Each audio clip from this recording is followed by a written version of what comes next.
technologically challenged. I am Bella. I'm an animal medical center intern for the aquarium. I'm just gonna go through like kind of what I do every day and just talk about some cool things that I've seen. So everyday responsibilities of the AMC interns, just general cleaning, changing, siphoning tanks, changing filters, a few daily Aquarius things. We only have 3 tanks and usually they're empty. We have one main tank that if we have 1 or 2 sick animals, we'll put them in there. So if we do have animals in there, I'll do feeding and then siphon the tank afterwards.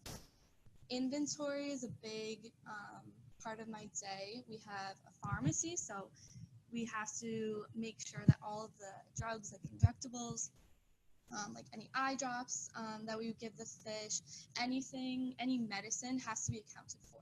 So we go through that weekly, and then anything in the surgery room, like gauze or intubation tubes, anything, everything is important, but any important things we would go through, make sure that we have them in weekly, we check. And then restocking, so if we use something in surgery last week, we need to make sure that we order whatever we are missing. And then just assisting the vet techs and veterinarians, so you probably see the blue scrubs walking around the aquarium, and if you work in temperate or tropical or with any of the animals, you've probably seen me or the other intern following the vets around, just kind of Googling and eyeing out what they do because they're pretty cool. But we just kind of stand back, and if the vets or vet techs need us to do anything, like hold the fish or put some eye drops on the eye of the fish, sometimes they'll let us. So just kind of being there for the vet, whatever they need, handing them things, holding a flashlight, whatever, and just watching and listening. Attending, so that would be attending rechecks and some of the procedures that the fish get. And then also attending necropsies. So usually every day there's a necropsy at the end of the day, which I'll talk about in a few minutes. So like I said, assisting the vets and vet techs, preparing totes for them. So usually we're going out to one of the galleries, and the fish don't usually come to us. So we need to make sure that we have everything that we need with us, so we don't have to run all the way back up the 4 flights of stairs and if we forget something. So making sure we have any injectables, any needles, a flashlight, etc. Anything we need to make sure we bring it with us.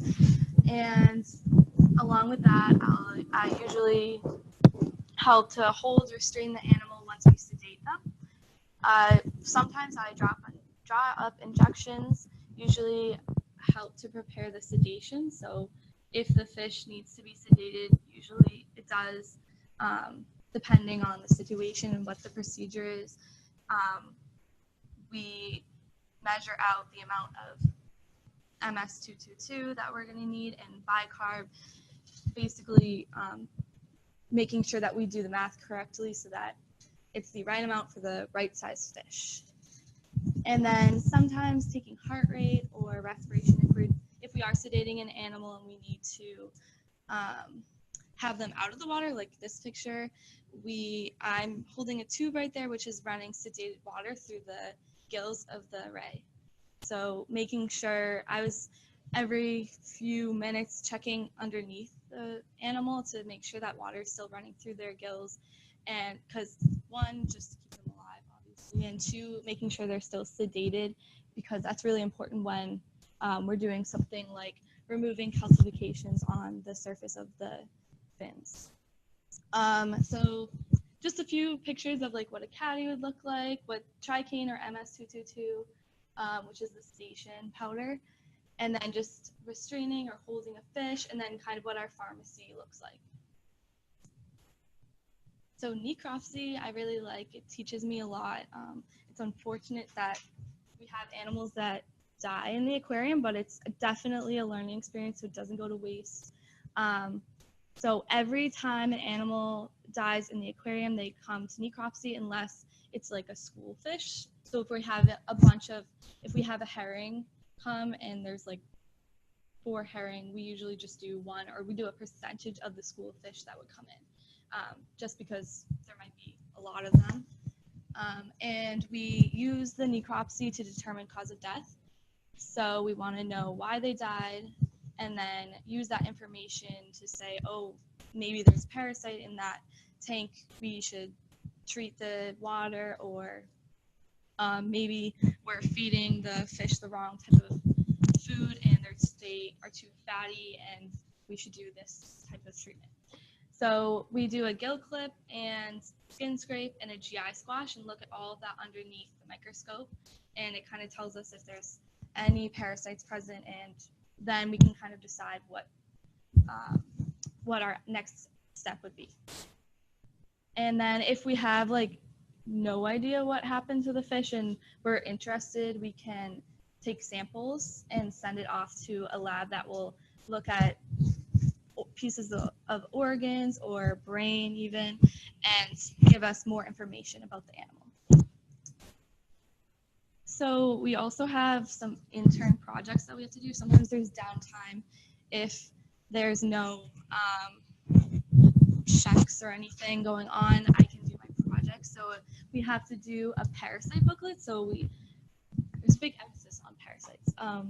Learning about, basically we have to write about the life cycle of a bunch of parasites, and then kind of hand it in to my supervisor at the end. As well as that, we have a project of choice. So I'm focusing on drug-resistant parasites in aquaculture. So kind of looking at how parasites have become resistant to drugs that we're using, so in fish farming or even at aquariums, and then kind of relating it back to how we can improve the way that we treat our fish that have parasite issues, and making sure that we're not creating a bigger problem. And then just like really cool things that I've seen, sea turtle bronchoscopy, that was really cool.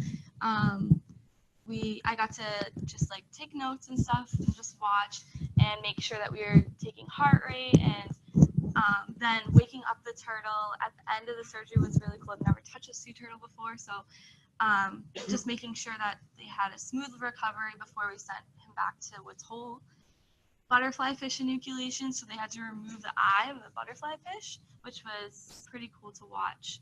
Unfortunately, the eye was like rotting away basically, but the fish, I believe, ended up being fine with one eye. And then cuttlefish necropsy, and then seal blood draws. I got to see one of those, as well as practicing blood draws and injections in necropsy, which I find really interesting. Again, the fish isn't going to waste if it dies at the aquarium, because at least I got to learn something from that. Yeah. So just like future career paths, if I hope to apply to vet school and get into vet school, but if not, I could become a veterinary technician, whether it be in marine animals, or at like cats and dogs, or a biologist doing research with marine life. So there's a few different options. And any questions?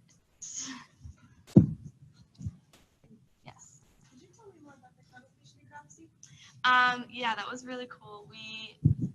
I believe there was another intern here that might know more about it, but I believe she had just mated and had her babies, and then they usually die after that. So when we opened her up, she had a bunch of eggs still in her, like a ton of eggs, and we saw like the cuttle bone, and I had never seen that type of anatomy before, so it was really cool. Like the gills are a different shape, and yeah, it was really interesting. And I think she has pictures if you want to ask.